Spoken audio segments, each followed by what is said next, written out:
Բարև ձեզ, սիրելի հայրենակիցներ, միջև մեր հիմնական թեմաներին կանդրադառնալը ես խնդրում եմ, որպեսզի հավանեք եւ տարածեք այս տեսանյութը։ Նաեւ շնորհակալություն եմ ուզում հայտնել ձեր օժանդակության համար, ձեր աջակցությունը մեզ համար հույժ կարեւոր է։ Եվ եթե ունեք ցանկություն աջակցելու Հայաստանի Շնորհապետական Կուսակցությանը եւ աջակցելու անձամբ ինձ The Armenian Nexus հարթակին, դուք ձեր էկրաններին կտեսնեք երկու QR կոդ, որոնց միջոցով կկարողանաք նաև նվիրատվություն կատարել։ Ընդ որում ուզում եմ ասել, որ ըստ Հայաստանի Հանրապետության օրենսդրության Հայաստանի Շնորհապետական Կուսակցությանը կարող են նվիրատվություններ իրականացնել բացառապես ֆիզիկական անձիկ, որոնք հանդիսանում են Հայաստանի Հանրապետության քաղաքացի։ Մնացած բոլոր այլ դեպքերում, եթե մեր հայրենակիցները բնակվում են արտերկրում, կարող են QR կոդը դուք տեսնում եք էկրաններին, The Armenian Nexus-ին ուղարկել ձեր օգնությունը, որը նաև կվերաբերի ինձ։ Շնորհակալություն։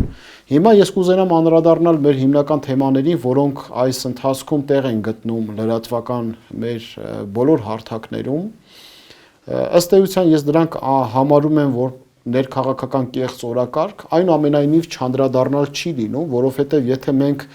ընդհանրապես որևէ կերպ արձագանք չենք տալիս այդ քաղաքական գործընթացներին, մարդկանց թվում է, թե մենք լինելով քաղաքական դաշտում, քաղաքական օրակարգ թելադրող ուժերից մեկը, անարձագանք ենք թողնում այս կամ այն գործընթացը, որը ծավալվում է։ Առաջինը եկեղեցու շուրջ իրականացող խմորումների վերաբերյալ եմ ուզում ձեզ հետ իմ մտահոգությունները կիսվել։ Դուք շատ լավ գիտեք, որ իմ հիմնական հասցեատերը դուք եք, սիրելի քաղաքացիներ։ Ես ամբողջ իմ վերլուծությունները, բոլոր տեսակի մտորումները նվիրում եմ բացառապես ձեզ, որովհետև տառապանքս փորձ ունի այս վերլուծությունները, այս կանխատեսումները, որոնք ես փորձում եմ անել, անալիտիկ աշխատանքը փորձում եմ իրականացնել, բացարձակապես զերո ազդեցություն ունի ներկայիս իշխանությունների համար, ել չասած, որ որևէ կերպ ուշադրության չի արժանանում այլ դերակատարների, որոնց նաև ուղղակի կամ անուղղակի կերպով առնչվում է։ Նախկին իմ հարցազրույցների ժամանակ ես խորհուրդ էի տվել, որ եկեղեցին պետք է արդիականանա ներսից։ Դրսից որևէ միջամտություն, որևէ արդյունք չի կարողանալու ունենալ, հետևաբար դա հոնքը ուղղելու փոխարեն աչքը հանելու ինչ-որ մի process կհիշեցնի, որը մեզ ձեռնտու չէ։ Մենք գիտենք, որ 1700-ամյա իր ավանդույթները ամբարած ազգային ինստիտուտը առողջացնելու համար քաղաքական իշխանությունները իրավունք չունեն միջամտելու ներեկեղեցական հարցերին։ Բայց արի ուտես, որ եկեղեցու ներսից արդիականանալու գործընթացը, որը ենթադրում էր նոր եկեղեցական ժողովի կազմում, ես առաջարկել էի, որ եթե օրվա իշխանությունները ցանկանում են ինչ որ կերպ օժանդակություն ունենալ եկեղեցու առողջացման գործընթացներին, ապա գուցե ինչ որ հանձնախումբ պետք է ձևավորվեր, որտեղ կներառվեին Սփյուռքից, եկեղեցու բոլոր նվիրապետական թեմերից, Կիլիկիո-կաթողիկոսությունից, ներկայացուցիչներ, որոնք որ նաև եթե բաց թողնված կամ կորսված տեղեկատվություն կա, թե ինչպես է հնարավոր աստիճանակարգը բարեփոխել, մատենադարանում կարելի էր ուսումնասիրություններ ծավալել, ներգրավել մասնագետների, աստվածաբանների, կրոնագետների, եւ այդ խումբը պետք է զբաղվեր եկեղեցու առողջացման եւ արդիականացման հիմնախնդիրներով։ Այնինչ մենք նկատում ենք, որ քաղաքական հաղորդակցությունները, այդ քաղաքական հայտարարությունները կարող են շատ ավելի խորացնել հիմնախնդիրը եւ հարցը տանել փակուղի։ Տանելով փակուղի կարող է վնաս հասցվել ոչ միայն պետության հիմքերին, այլ նաեւ ազգային ինստիտուտի, այդպիսին ինչպիսին որ եկեղեցին է, եկեղեցու հիմքերին, ինչը անթույլատրելի է։ Այդ առաջարկը իհարկե ուշադրության չարժանացավ։ Մենք փոխարենը տեսանք փոխստեկ քաղաքական փոխհրաձգություն։ Վերջիններից էր վարչապետ Նիկոլ Փաշինյանի ազգային ժողովում հնչեցրած միտքը, առայն որ նա մեղադրում էր, որ ամենայն հայոց կաթողիկոսը լինելով երթմնազանց ինքն իրենով արդեն կարգալույծ է, ըստ էության մենք այստեղ նախ խնդիր ենք տեսնում։ Ես որպես Հայաստանի հայոց պատմությանը քաջատեղյակ անձնավորություն գիտեմ, որ մենք մեր պատմության ընթացքում ունեցել ենք ինչպես հաջող վեհափառ հայրապետներ, այնպես էլ ոչ այնքան։ Մեր պատմության ընթացքում եղել են նաև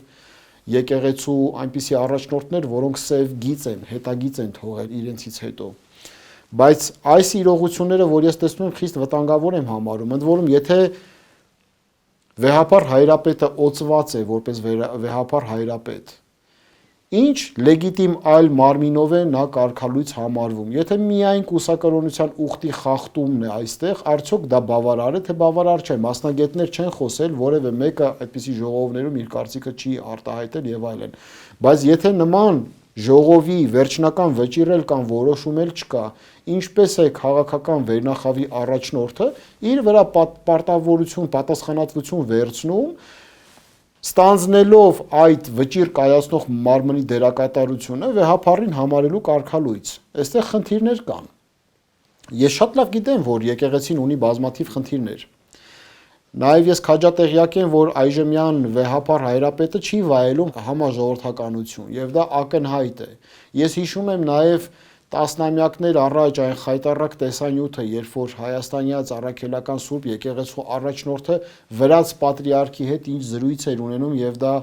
թաքնահարույց նկարահանված տարածվել էր համացանցով մեկ։ Մենք շատ լավ գիտենք, որ նա համազգային, համաժողովրդական մեծ աջակցություն չունի։ Դրան վկայում են նաև բազմաթիվ գիտնականների վկայություններ, նրա հետ հանդիպումների ընթացքում բազմաթիվ ապօրինություններ եւ խեղկատակության հասնող արտահայտություններ եւ որոշումներ։ Դրանում վկայում են նաև իրենց մասնավոր զրույցներում հոգևոր ծառայողներ, որոնք որ շատ լավ հաղորդակցվելով հասկանում են ինչ խնդիրներ կա։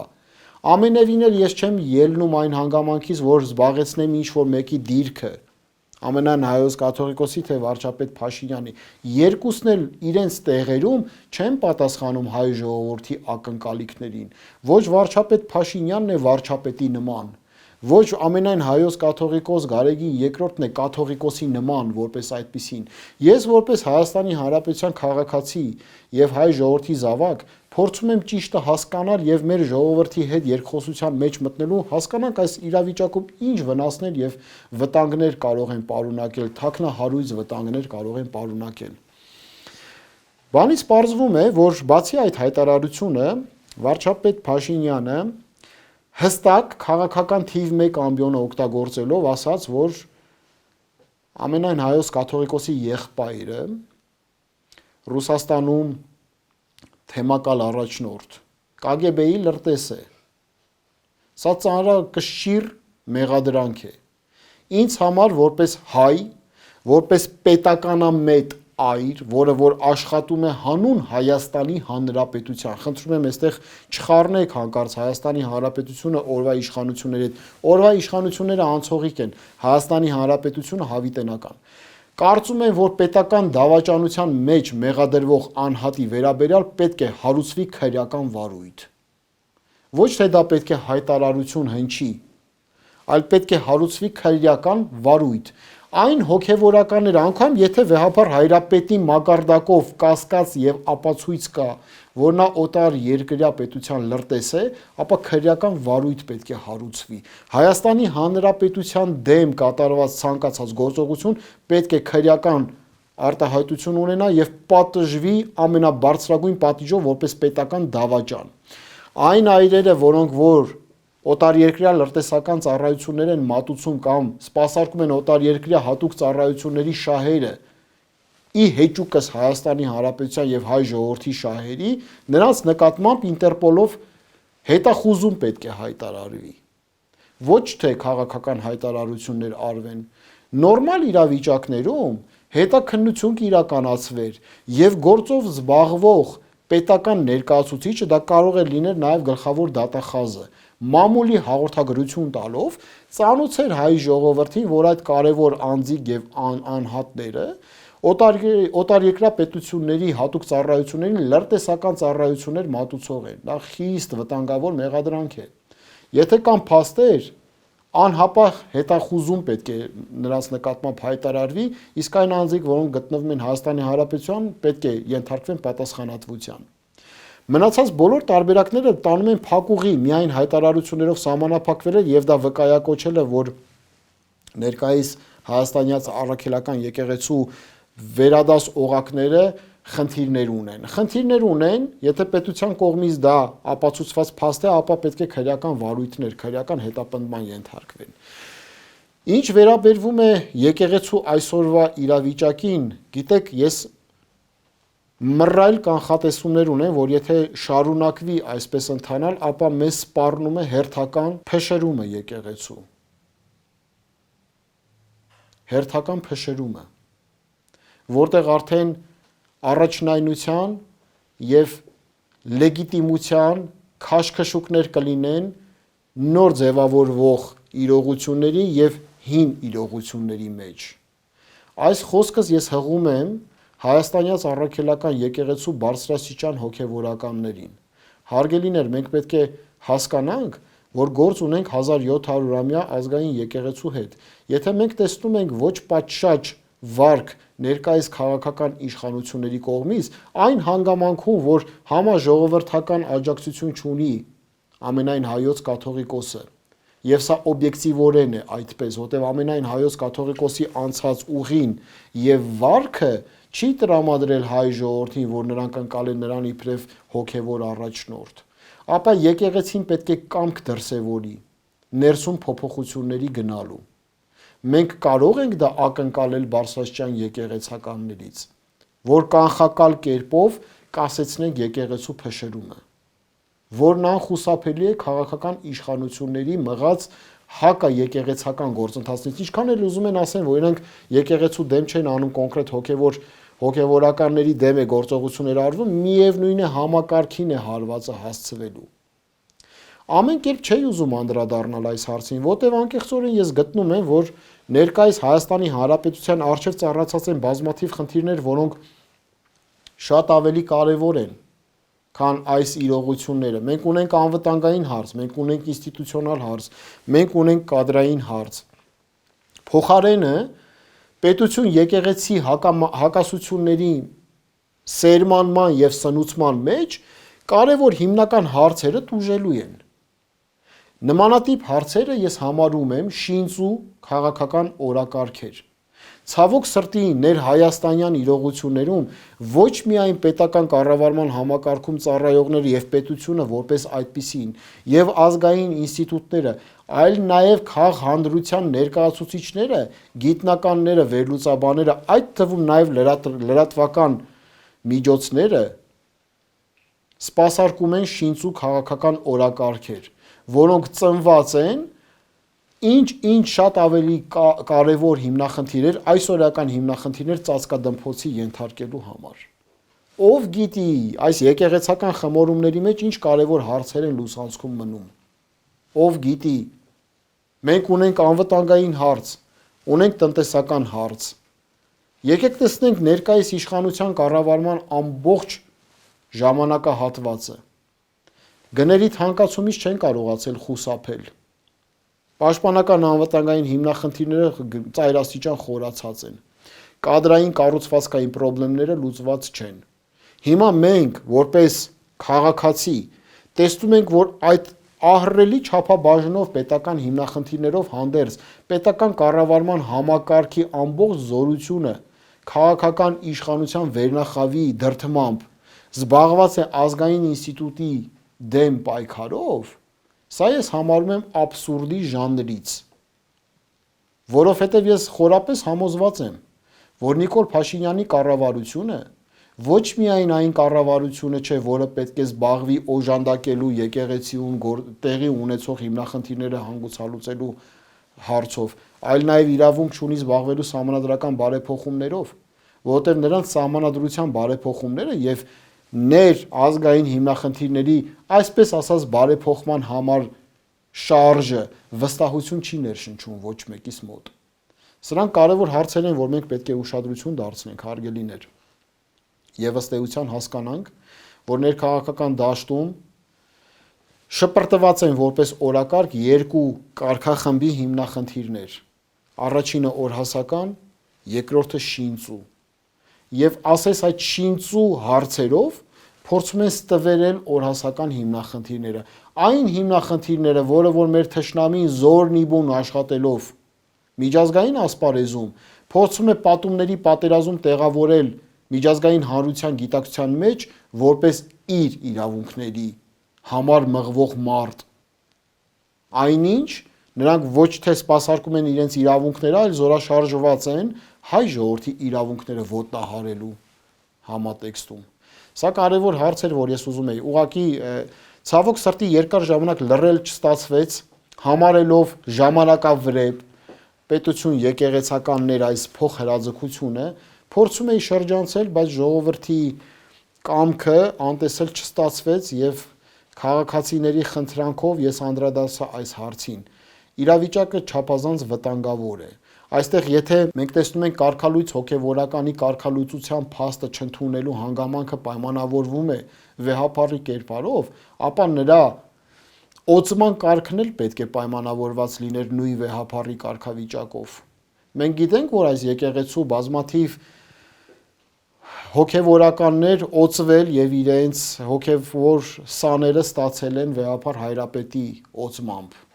ներկայիս Գարեգին II-ի։ Եթե նրան համարում եք կարգալույծ, որ ժամանակից սկսած կարգալույծ, եւ որ ժամանակից սկսած նրա որոշումները ապօրինի էին, եւ որ ժամանակից սկսած են նրա ապօրինի որոշումներով ապօրինի կարգեր ստացած հոգևորականները ապօրինի պսակադրություններ իրականացրել, հոգեհանգստի արարողություններ։ Սա Պանդորայի արկղ է։ Խորանալ է պետք հարցի ամբողջ նրբության մեջ, որպեսզի նման հարցակումներ իրականացնեն։ Ես չեմ ընդունում, որ ավազանի անունով են դիմում, որովհետև դեռևս այդ լեգիտիմ մարմնի որոշումը չկա, որ նա կարգալույծ է։ Գործընթացը սխալ են ծավալում։ Նման կերպ չի կարելի։ Եվ եթե ես տեսնում եմ, որ ներկայիս քաղաքական իշխանությունները քաղաքական պարկեշտություն եւ հետահայացություն եւ հայ ժողովրդի նկատմամբ պատասխանատվության գիտակցման խնդիր ունեն, ես իմ հարցը հղում եմ Բարսեղջյան հոգևորականներին։ Իսկ դուք 21-րդ դարում հոգևոր հայրեր, ձեր բարձրաստիճան կարգավիճակով պայմանավորված, համարում եք ձեզ Սուրբ Գրիգոր Լուսավորչի աթոռի պահապաններ, փրկչի ստեղծած եկեղեցու հիմքերի պահապաններ այս ժամանակահատվածում եւ այդ կարգավիճակից ելնելով իզորու եք ձեր ամբիցիաներին դեմ գնալով առողջացման գործընթացներ իրականացնել, նոր վեհապար հայրապետ ընտրել, որը կասկած, երկիմաստություն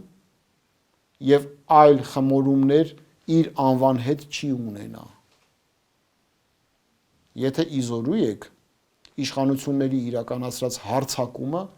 անտեղի կլինի եւ կկասեցվի։ Եթե ոչ, վախենամ մռայլ ճակատագիր է սպասվում, թե պետական կառավարման համակարգին, թե ազգային ինստիտուտին, որը հայ ժողովրդի շահերից երբևիցե չի կարող բխել։ Սա էր ինչ կուզենայի այս թեմայով ասել։ Հաջորդը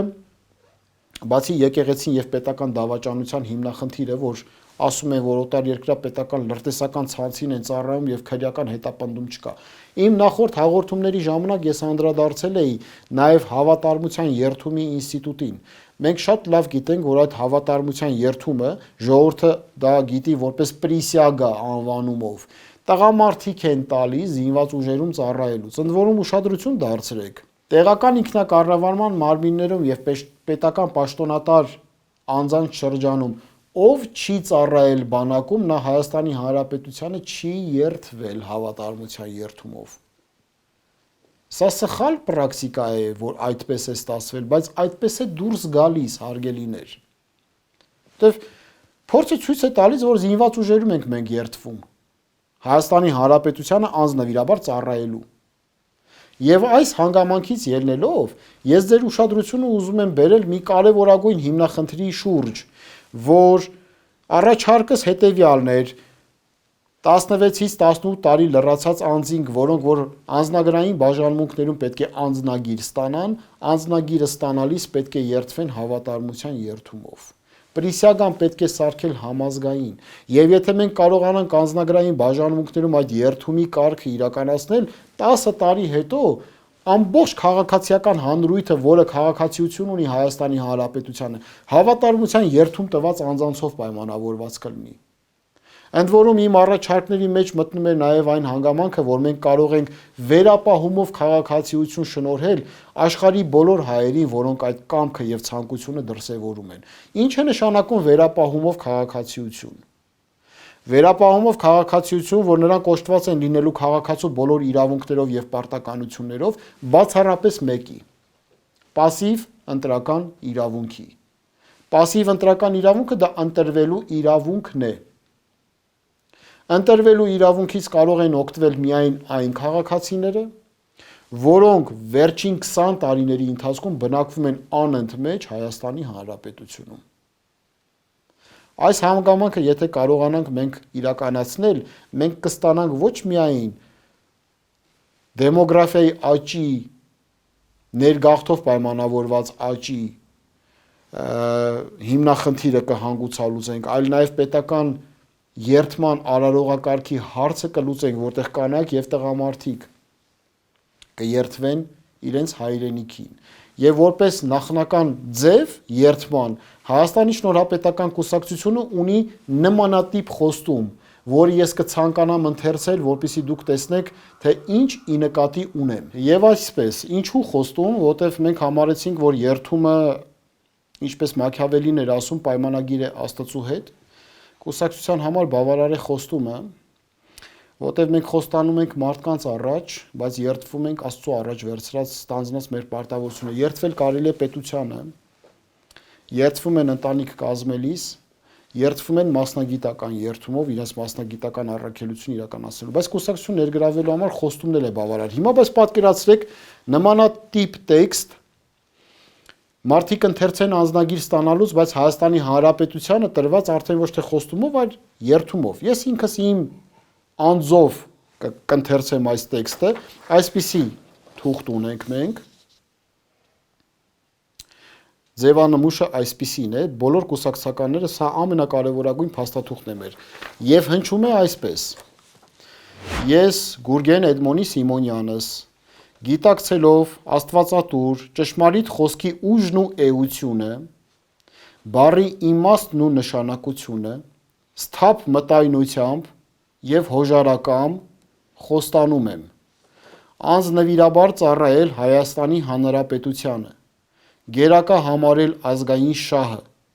պատվով կրել իմ կողմից ստանձնած առաքելությունը, ինձ վստահված պարտականությունները,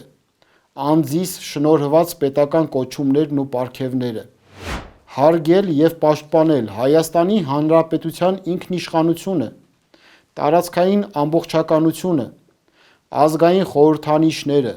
ժողովրդին, ընտանիքը, սահմանադրական կարգը, բնաշխարհը, ազգային ինքնությունը, հայոց լեզուն, մշակույթը, պատմությունը, սրբավայրերը, ազգային եւ անձնական արժանապատվությունը, նյութական եւ հոգեվոր արժեքները, համամարտկային բարոյական արժեքները, ժողովրդավարական արժեհամակարգը, մարդու իրավունքների համընդհանուր հռչակագրի նորմերը, Հայաստանի Շնորհապետական Կուսակցության հռչակագիրը,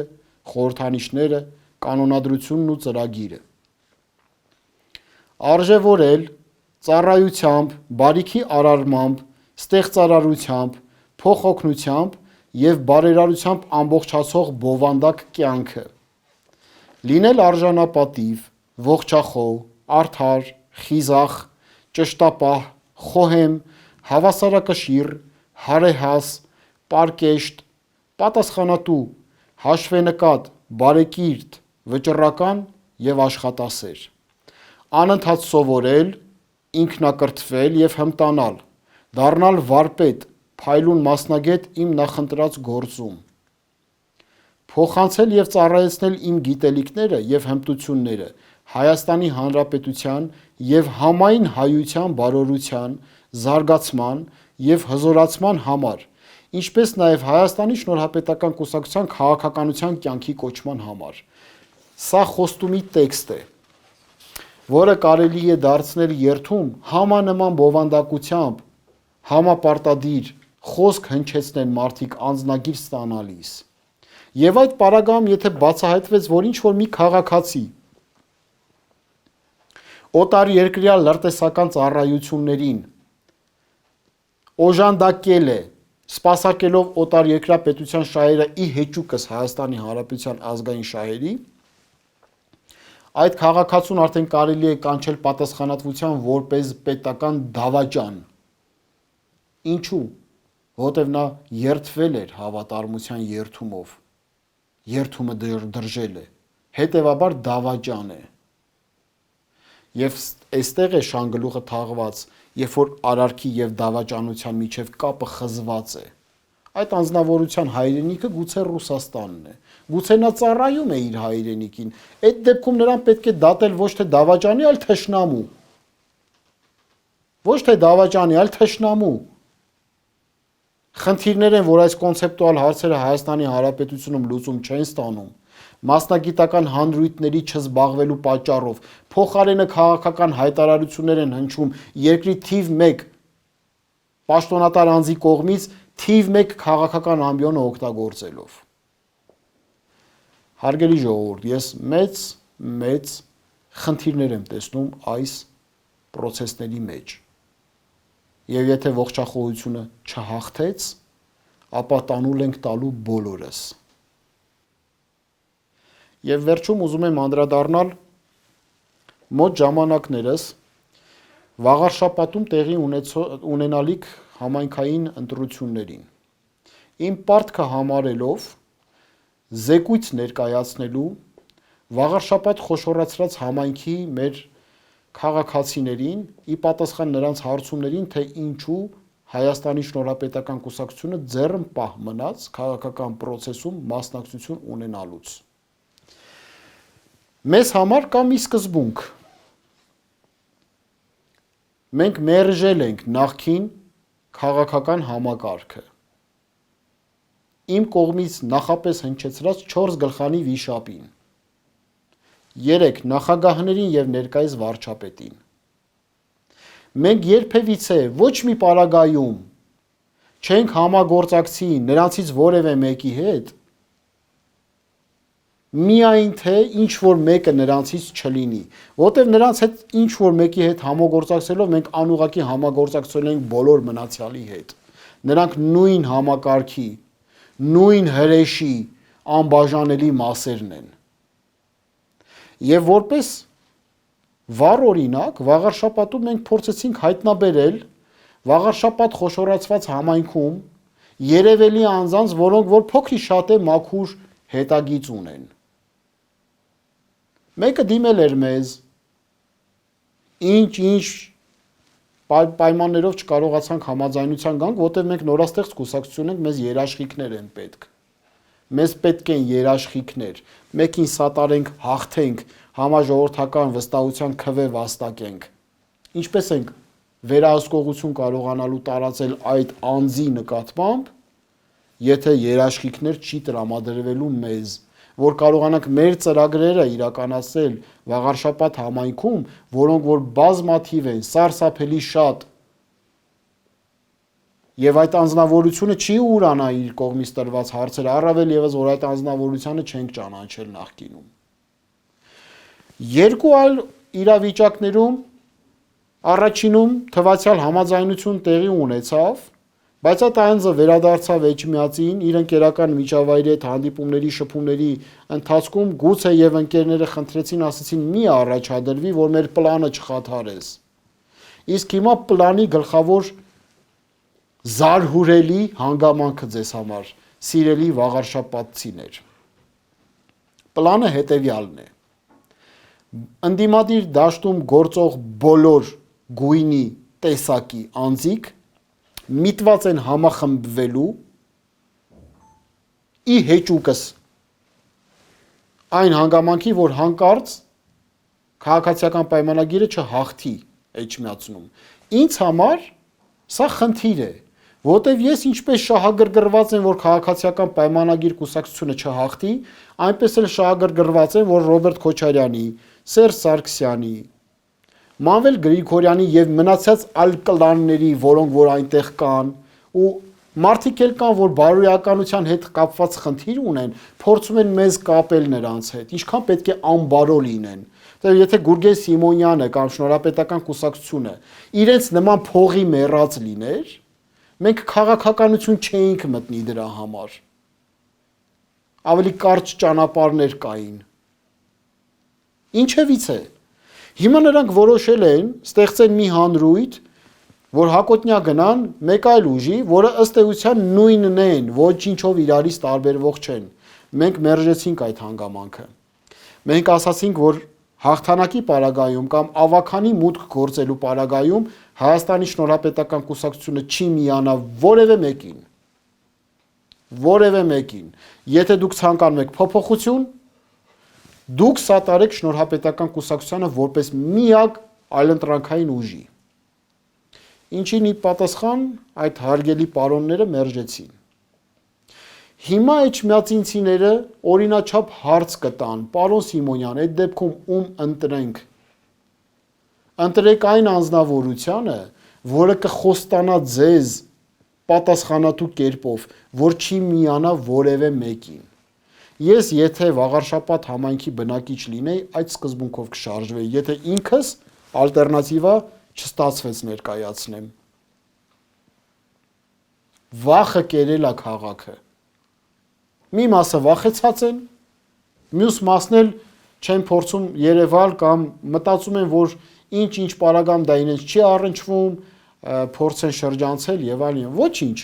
Այս ամենը ժամանակավոր է, կգա համապետական փոփոխությունների ժամանակահատվածը, համայնքներում էլ տեղի կլանները հանկիստ իրենց տեղը կգտնեն, որովհետև համապետական արդարության վերականգնման համատեքստում համայնքներն էլ կազատագրվեն։ Այս առումով, հարգելի էջմիածինցիներ, ձեզ հարց տվեք եւ հարցրեք այն թեկնածուն, որը ոչ մի պարագայում ավաքանի անցնելուց չի միանա ընդդիմության ներկայացուցիչներին եւ իշխանության ներկայացուցիչին, այդ մարդուն էլ ձայն տվեք։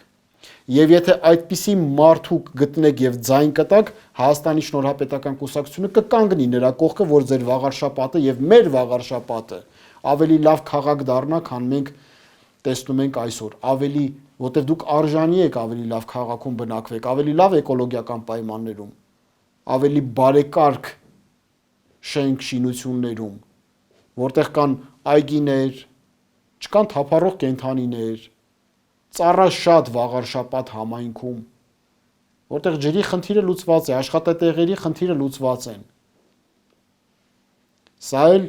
իմ պարտքը համարեցի զեկուցելու իմ հայրենակիցներին, Վաղարշապատ խոշորացված համայնքի իմ հայրենակիցներին։ Եվ այս առումով Վաղարշապատի փորձը նկատի ունենալով կոչ եմ անում Աբովյանի, Վանաձորի եւ Գյումրիի քաղաքացիներին կապ հաստատել մեզ հետ, այն մարդիկ, ովքեր երբևիցե մասը չեն եղել նախքին 3 նախագահների եւ ներկայիս վարչապետի քաղաքական ուժերի եւ նրանց սպասարկող եւ օժանդակող արբանյակ ուժերի հետ։ Այսքանով, հարգելիներ, ուզում եմ սահմանափակվել, բոլորիդ մաղթում եմ հաճելի հանգստյան օրեր, մնացեք ոգով,